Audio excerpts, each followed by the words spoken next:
하나님 말씀 창세기 47장 1절에서 12절입니다.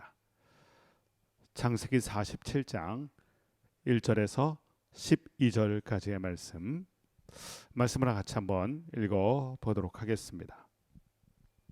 요셉이 바로에게 가서 고하여 이르되 내 아버지와 내 형들과 그들의 양과 소와 모든 소유가 가나안 땅에서 와서 고센 땅에 있나이다 하고 그의 형들 중 5명을 택하여 바로에게 보이니 바로가 요셉의 형들에게 묻되 너희 생업이 무엇이냐? 그들이 바로에게 대답하되 종들은 목자이온데 우리와 선조가 다 그러하니이다 하고 그들이 또 바로에게 고하되 가나안 땅에 기근이 심하여 종들의 양떼를 칠 곳이 없기로 종들이 이곳에 거류하고자 왔사오니 원하건대 종들로 고센 땅에 살게 하소서. 바로가 요셉에게 말하여 이르되 네 아버지와 형들이 내게 왔은즉 애굽 땅이 내 앞에 있으니 땅의 좋은 곳에 내 아버지와 내 형들이 거주하게 하되 그들이 고센 땅에 거주하고 그들 중에 능력 있는 자가 있거든 그들로 내 가축을 관리하게 하라. 요셉이 자기 아버지 야곱을 인도하여 바로 앞에 서게 하니 야곱이 바로에게 축복하매 바로가 야곱에게 묻되 네 나이가 얼마냐? 야곱이 바로에게 아뢰되 내 나그네의 세월이 130년이니이다.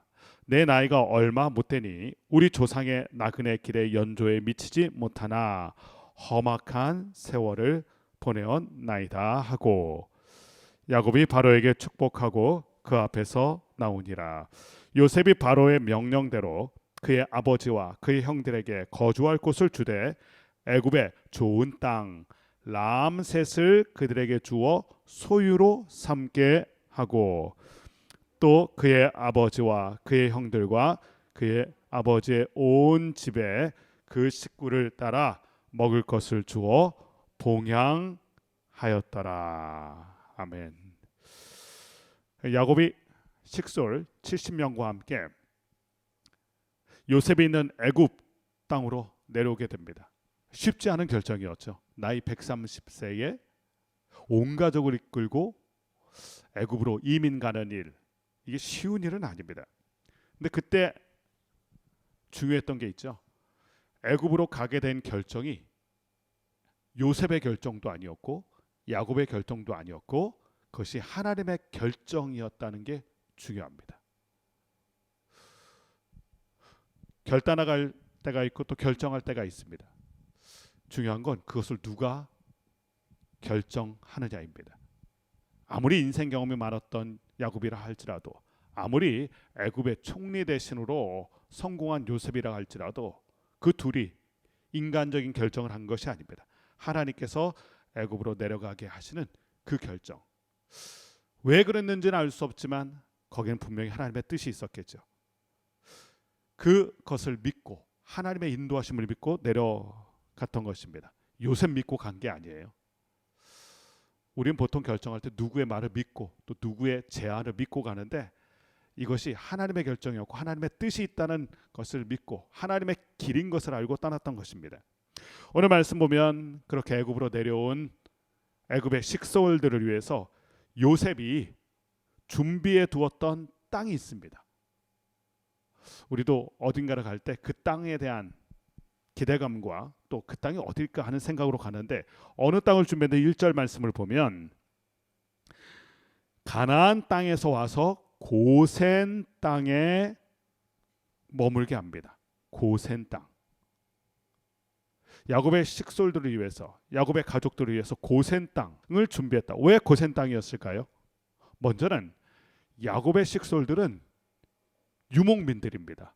소떼와 양떼와 또 여러 가축을 키우는 목축업을 하는 사람들. 그래서 3절 4절 말씀 보면 이런 표현이 나오죠. 우리들은 목자입니다. 양떼 소떼를 키우는 목자입니다. 목축업을 하는 사람입니다. 농사를 짓는 땅과요 목축을 하는 땅은 다릅니다. 애굽의 좋은 땅은 어떤 땅일까요? 애굽은 평야지대, 나일강의 삼각주, 농사짓기 합당한 땅이거든요. 거기는 농사짓기 좋은 땅들이 많아요. 그런데 야곱의 식구들을 위해서는 목축하기 좋은 땅, 그래서 고센 땅을 요셉이 준비했던 거예요. 이것도 참 지혜로운데, 그러나 더 깊이 들여다봐야 됩니다. 목축업보다 더 큰 이유가 있었어요. 고센 땅을 준비한. 고센 땅은 지리적으로 볼 때는 애굽의 변두리 땅입니다. 애굽의 중심부 땅이 아니에요. 변두리 땅에 머물게 했어요. 그러니까 농사를 짓는, 농사가 주업이었던 애굽 사람들이 거기에는 없었겠죠. 별로 없었겠죠. 두 번째, 변두리기 때문에 사람들이 좋아하는 땅은 아닙니다. 사람들은 다 중심부로 가죠. 사람은 서울로 보내라, 이런 말이 있는 것처럼 애굽 땅의 중심부로 다 사람들이 모이지 변두리로 가지는 않습니다. 그러다 보니, 그렇게 외져 있다 보니 자연스럽게 애굽 사람들과 애굽 문화로부터 거리감이 있게 됩니다. 요셉이 이것을 생각한 거죠. 야곱의 식구들이 애굽을 가까이 하고 애굽 사람 가까이 하면 어떻게 됩니까? 금묵자흑이라는 말처럼 애굽의 사람들에게 동화되기 쉽습니다. 우리는 어쩔 수 없어요. 가까이 하는 것을 닮게 돼 있습니다. 가까이 하다가는 같아지게 돼요. 요셉이 어떤 생각을 한 거냐면, 고센 땅을 통해서 애굽과 거리감을 둔 것입니다. 애굽 사람들과 애굽의 문화와. 사도 바울이 성도와 교회에게 권면한 게 있습니다. 믿지 않는 자들과 멍에를 같이 매지 말라. 멍에란 것은 이웃하는 것은요, 같이 있는 거거든요. 왜 그런 권면을 했습니까? 가까이 하면 같아지기 때문에 그래요. 성도와 교회는 성화가 되는 거죠. 성화. 다른 길을 걸어서 성화되는 길을 선택하는 것이 성도와 교회입니다. 애굽 사람과 같은 길을 걷다가는 애굽 사람의 동화되게 돼 있어요. 그래서 다소 불편하지만 거리가 있는 고센 땅을 준비했던 것입니다. 이것이 요셉의 지혜예요. 이런 시나리오를 만들고 이런 계획은 다 요셉이 만든 거예요. 그러면서 바로 왕 앞에 요셉의 형들을 세우게 합니다. 2절 말씀 보면 5명을 택해서 이 바로 왕을 만나게 하는데, 이 장면도 우리에게 보여주는 메시지가 있어요. 사실 요셉의 형들은 바로 왕을 아련할 수 있는 사람들이 아닙니다. 왕이 아무나 만나주는 게 아니거든요. 그런데 요셉 덕분에 바로 왕 앞에 서게 되는 일, 다 요셉 때문이에요. 요셉 덕분이죠. 요셉의 형들 때문에 바로가 만나주는 게 아니라 요셉 때문에 바로 왕이 요셉의 형들을 만나줘요. 여러분, 우리도 마찬가지 아닙니까? 우리가 어떻게 만왕의 왕이신 하나님 앞에 나아가고 하나님의 임재 앞에 나아갑니까? 어떻게 거룩한 지성소로 나아갑니까? 예수의 이름을 힘입어 은혜의 보좌 앞에 담대히 나아가느니라. 우리가 어떻게 천국에 가서 하나님을 만날 수 있을까요? 죄인인 우리가, 연약한 우리가, 만날 수 없는 우리가 어떻게 하나님을 만나게 되는가? 예수 그리스도요, 그 이름 때문에. 오늘 요셉의 형들이 이런 귀한 만남을 갖게 된 건 요셉 때문이에요. 요셉 때문에 바로 왕을 만나는 거예요. 우리도 마찬가지입니다. 예수님의 이름 때문에 하나님 앞에 나아가고 하나님께 기도하고 결국은 하나님을 만나게 되는 일. 오늘 이 그림을 통하여서 왕인 바로 왕을 만난 이 장면을 보면서 우리도 예수님 때문에 하나님을 뵙는다는 것, 이것을 알게 됩니다. 한편 이 형들의 말들 중에, 바로 왕과 나누었던 말들 중에 우리의 눈에 들어오는 표현이 있어요. 4절 말씀 보면, 우리는 이곳에 거류하고자 왔습니다. 거류한다는 것은 잠시 잠깐 머문다는 뜻이에요. 잠시 잠깐 머물러 온 것입니다. 고센 땅은 어떤 땅입니까? 잠시 머무는 정류장 같은 곳이지 정착지가 아니에요. 이것을 분명하게 깨달았습니다. 이곳은, 내가 있는 이곳은 우리는 거류하는 곳이다. 결국 돌아가야 될 본향이 있다. 이거 잊지 않았던 거예요. 우린 돌아가야 될 약속의 땅이 있다. 이것 잊지 않았다는 것입니다. 요셉 때문에 편안하게 됐어요. 우린 편안하면 눌러 앉을 생각하거든요. 그런데 이곳은 거류하는 곳이지 우리의 거처가 되지는 않는다. 이거 분명히 안 것입니다. 성도와 교회도 저희들도 분명히 알아야 돼요. 이 땅에서 살지만 이 땅은 우리의 정착지가 아니에요. 우리는 더 나은 본향으로 가는 사람들. 그러니까 세상이 우리의 끝이 아닙니다. 우리는 본향으로 가는. 그러니까 이 땅은 어떤 땅이에요? 우리가 거류하는 땅입니다. 이것을 늘 잊지 않고 기억하는 게 중요해요. 우린 천국 나그네예요. 천국 노마드. 거류하려 왔다. 이것이 맞는 표현이요. 이것이 붙들어야 될 표현입니다. 형들의 이런 말에 바로의 반응이 나오는데 5절 6절 말씀 보면 이렇게 얘기합니다. 애굽 땅에서 어디라도 너희가 원하는 좋은 땅을 택하라. 바로 왕의 제안은 좋은 땅을 택하라. 그럼 생각 같아서는 노른자의 땅을 선택하고 싶죠. 요즘 서울에서도 뭐 노른자의 땅, 뭐 용산, 뭐 성수동 이런 곳 있잖아요. 아니면 자녀 교육을 잘하고 싶으면 뭐 대치동, 강남의 파락군 뭐 이런 생각도 할 거예요. 그런데 형들은 어떻게 얘기합니까? 고센 땅. 멀리 떨어져 있으면 사실 불편하죠. 중심지로부터 멀어져 있으면 항상 불편해요. 그런데 불편해도 고센 땅을 택해요. 우리가 이 지혜를 배워야 됩니다. 좋은 땅을 택할까요? 아니요. 우리는 우리를 보호할 수 있는 거룩한 땅을 택해야 돼요. 선택이 중요해요. 좋은 선택하는 것보다요. 거룩한 선택을 해야 됩니다. 고센 땅을 통하여 우리가 이것을 깨닫게 되죠. 그리고 보너스 선물을 하나 더 얻게 돼요. 6절 말씀 보면 바로가 이런 제안을 합니다. 너희는 내 가축을 관리하게 하라. 그들로 내 가축을 관리. 왕의 재산, 왕의 가축을 관리하게 하라. 왕의 일은 보통 사람에게는 맡기지 않아요. 믿을 수 있는 사람에게, 자기 측근들에게, 뭐 일가 친척에게 맡겨요. 그런데 요셉의 형들에게 그 일을 맡긴다? 어떻게 해서 이런 일이 가능했을까요? 이것도 요셉 덕분이죠. 요셉 때문에. 만약에 바로 왕이 요셉의 형들의 정체, 요셉을 팔아먹었던 사람들, 그리고 서로 다투기를 좋아하는 사람들이었다는 걸 알면 이거 맡겼을 리가 없죠. 그런데도 요셉의 형들에게 맡겼던 건 요셉을 믿고 맡긴 거예요. 여러분, 우리는 어떻습니까? 하나님은 우리에게 하나님의 일을 맡기셨어요. 우리 믿고 맡긴 겁니까? 예수님 때문에 우리에게 하나님의 일을 맡겨주시죠. 우리의 실력 때문에 맡겨주는 게 아니에요. 우리를 믿고 맡긴 게 아니라 예수님을 보시고 우리에게 맡겨준 거예요. 오늘 이 만남, 왕인 바로를 만나는 이 장면을 보면서 또 그 중간에 요셉이 있는 거 보면서 하나님과 우리 사이에 예수님을 생각하고 우리 자신을 또 이 말씀 속에서 비추어 생각해 보게 돼요. 요셉 때문에 왕을 만나는 기쁨, 요셉 때문에 왕의 일을 맡게 되는 이 은혜, 우리도 마찬가지예요. 예수님 때문에 하나님 앞에 나아가고요. 대제사장이신 예수님 때문에 하나님의 임재 앞에 들어가며 또 하나님의 일을 맡게 되는 것, 다 이게 은혜죠.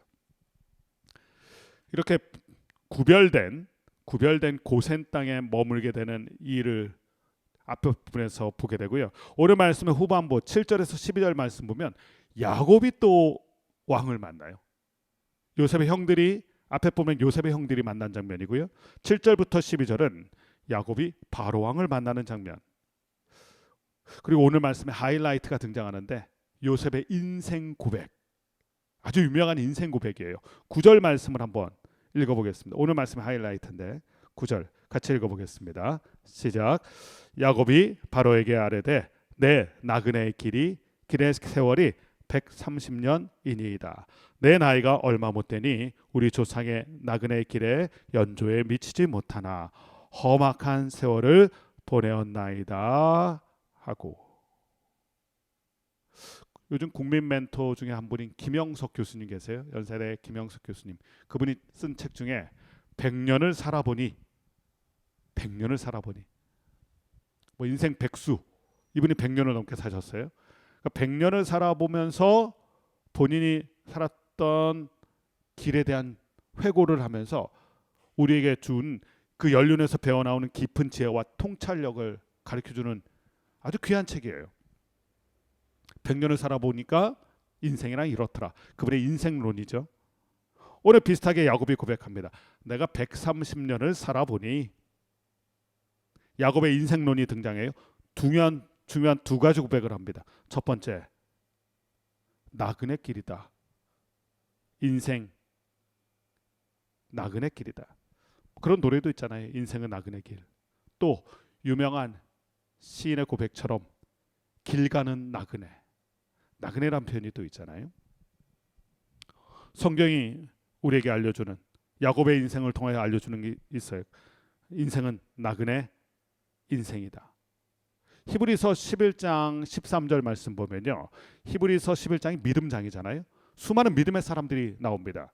근데 그들의 삶은 이렇게 얘기해요. 이 사람들은 땅에서는 다 나그네였다. 다윗도, 아브라함도, 요셉도, 야곱도, 모든 사람은 다 나그네. 그래서 히브리서 11장 13절에 이 사람들은, 그 믿음의 사람들은 이 땅에서 다 나그네였다. 오늘 성경도 얘기해 주죠. 내 나그네의 길, 내 인생길은 나그네의 길. 우리도 마찬가지예요. 우린 다 나그네 길을 걷는 사람이에요. 그러나 중요한 게 있죠.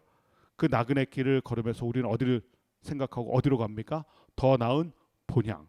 그래서 나그네를 순례자라고 얘기합니다. 순례하면서 순례의 마지막에는 만나야 될 하나님이 있고요. 들어가야 될 고향집이 있어요. 나그네지만 본향으로 향하는 나그네. 두 번째, 야곱의 인생 고백에서 우리의 눈에 들어오는 게 험악한 세월이라는 단어입니다. 자신이 살아온 인생의 시간들을 험악한 세월, 130년 인생 살아보니 험악한 세월. 무슨 뜻일까요? 뭐 말 그대로 하면 만만치가 않았던 시간들이었습니다. 그 세월을 돌아보니 인생 만만하지가 않았습니다.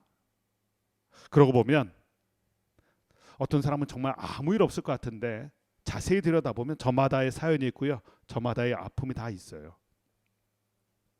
그래서 누군가는 그런 얘기를 했잖아요. 인생이란 멀리서 보면 희극, 가까이서 보면 비극. 와닿는 말이죠. 멀리서 보면 저 사람 아무 일도 없었을 것 같아. 인생이 참 재밌었을 것 같아. 희극처럼 보인다는 거예요. 근데 가까이서 그의 인생 이야기를 들어보면 저마다의 아픔과 저마다의 사연이 있는 비극이다. 오늘 야곱도 그런 고백을 하죠. 130년 세월이 저에게 만만하지 않았습니다. 험악한 시간입니다. 우리도 그렇겠죠. 저마다의 사연과 아픔들이 다 있겠죠. 이 두 가지를 고백해요. 130년을 살아보니 인생은 나그네라는 걸 계속해서 깨닫게 되고, 그리고 그 인생의 시간들 결코 만만하지가 않습니다. 이것이 야곱의 인생 고백이에요. 인생이란 이런 거예요. 그런데 놀라운 건 그런 인생을 살았던 야곱이 어떻게 합니까? 오늘 7절 말씀, 10절 말씀 보면 왕을 축복해요. 바로를 축복하였다. 사실 왕을 아뢰라는 자리에서는 눈도 마주치면 안 돼요. 예전에는 왕을 마주치려면 절차도 복잡했고요. 눈을 마주쳐서는 안 되고 머리를 조아려야 되고요. 함부로 입을 열어서도 안 돼요. 왕 앞에서는. 그런데 야곱이 어떻게 합니까? 왕을 축복한다. 여러분, 축복은 누가 하는 겁니까? 높은 사람이 낮은 사람에게 하는 거예요. 힘 있는 사람이 힘 없는 사람에게 하는 거예요. 그런데 이주민인 이 야곱에게, 백발이 성성한 시골 노인에게 바로 왕이 있는데 바로가 이 사람을 축복한 게 아니라 이 야곱이 바로 왕을 축복하는 장면. 참 놀라운 장면이에요. 빈털터리 노인 신세의 야곱인데 어떻게 그가 축복하는가. 험악한 세월을 살았다고 얘기하는 야곱인데, 그리고 나그네 같은 야곱인데 어떻게 바로 왕을 축복하는가. 야곱에겐 바로 왕에게 없는 게 있거든요. 그것이 만복의 근원이신 하나님이에요. 인생의 주인이신 하나님이에요. 본향 땅에 계신 하나님이에요. 야곱에게는 이 야곱의 하나님이 계셨어요. 성도와 교회도 마찬가지죠. 세상이 도저히 가질 수 없는 것을 가진 사람들이 저희들이에요. 만복의 근원이신 하나님. 그래서 우리는 세상을 축복할 수 있는 거예요. 돈을 주고 명예를 주는 게 축복이 아니에요. 만복의 근원이신 하나님을 누리고 그 하나님을 세상에 드러내는 것, 이것이 축복의 인생이에요. 야곱이 무엇이 있다고 하겠습니까? 보통 우리는 이런 생각하잖아요. 내가 누군가에게 복을 빌어주려면 내가 뭐 돈이 많거나 내가 권력자이거나 명예가 있거나 힘이 있거나. 근데 돈을 주는 게 축복이 아니에요. 한 자리 내어주는 게 축복이 아니에요. 그렇게 한다면 사실 왕이 지금 야곱이나 요셉의 가족을 축복해야 되죠. 그런데 어떻게 보면 아무것도 없어서 먹을 양식조차 없어서 애굽으로 내려왔던 야곱의 식솔들인데 어떻게 야곱이 바로 왕을 축복하는가? 그에게 만복의 근원이신 하나님이 있기 때문에 그렇습니다. 성도와 교회의 인생이 왜 복입니까? 하나님이 우리와 복의 근원이신 하나님이 우리와 함께 있기 때문에 우리가 복이 되는 것이고요. 그 하나님이 있기 때문에 그 하나님을 드러내는 인생이 바로 축복의 인생인 것을 오늘 말씀이 보여줘요. 그래서 오늘 야곱이 아무것도 없지만 당당해요. 야곱은 지금 빈털터리 신세예요. 먹을 양식도 없어서 다 같이 내려온 안타까운 사연을 가지는 어떻게 보면 사람들이에요. 그런데도 당당함을 가지고 왕 앞에 서고 왕을 축복하는 모습이 보입니다. 이것이 우리의 모습이에요. 세상 앞에서 우리가 어떻게 세상을 축복하겠어요? 가진 게 있어야 축복하는데, 누리는 게 있어야 축복하는데, 세상의 관점에서는. 그러나 우리에게 만복의 근원이신 하나님이 있기 때문에, 그 하나님은 우리의 아버지이시기 때문에 우리가 복의 통로로, 복의 전달자로, 또 복을 선포하는 사람으로 오늘을 살아갈 수 있다는 걸 야곱의 인생을 통하여 우리 가운데 보여주세요. 그래서 오늘 큐티 제목 보면 이렇게 되어 있죠. 호의를 베푸는 바로. 겉으로 보면 지금 바로가 호의를 베풀어요. 그러나 반전이 있죠. 복의 전달자 야곱. 우리는 어떤 사람입니까? 이 복을 가진 사람이고 복의 전달자, 축복의 통로로 살아가는 게 우리 인생의 모습이에요. 오늘 말씀을 통하여 우리가 깨닫게 되는 게 있습니다. 사람들은 좋은 걸 선택하려고 그래요. 좋은 거 선택하려고 했으면 오늘 11절 말씀처럼 애굽의 가장 좋은 땅 라암셋. 모든 사람들이 다 라암셋이 꿈이에요. 아브라함의 조카 롯이 좋은 땅이었던, 당시 좋은 땅이었던 소돔과 고모라. 그런데 좋은 땅이 아니었어요. 우리는 무엇을 선택해야 될까요? 어느 지역을, 어느 곳을 선택해야 될까요? 우리가 선택해야 되는 건 우리의 선택의 기준은 좋은 게 아니에요. 우리의 선택은 거룩이에요. 라암셋이 아니라 고센 땅입니다.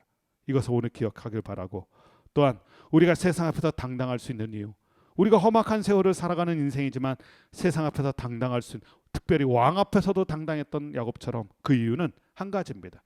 만복의 근원이신 하나님이 우리의 인생의 주인이시고 우리의 아버지이시기 때문에 이 거룩함과 이 당당함을 가지고 오늘 하루를 살아갈 수 있는 저와 여러분이 되시길 주님의 이름으로 간절히 축원합니다. 기도하겠습니다.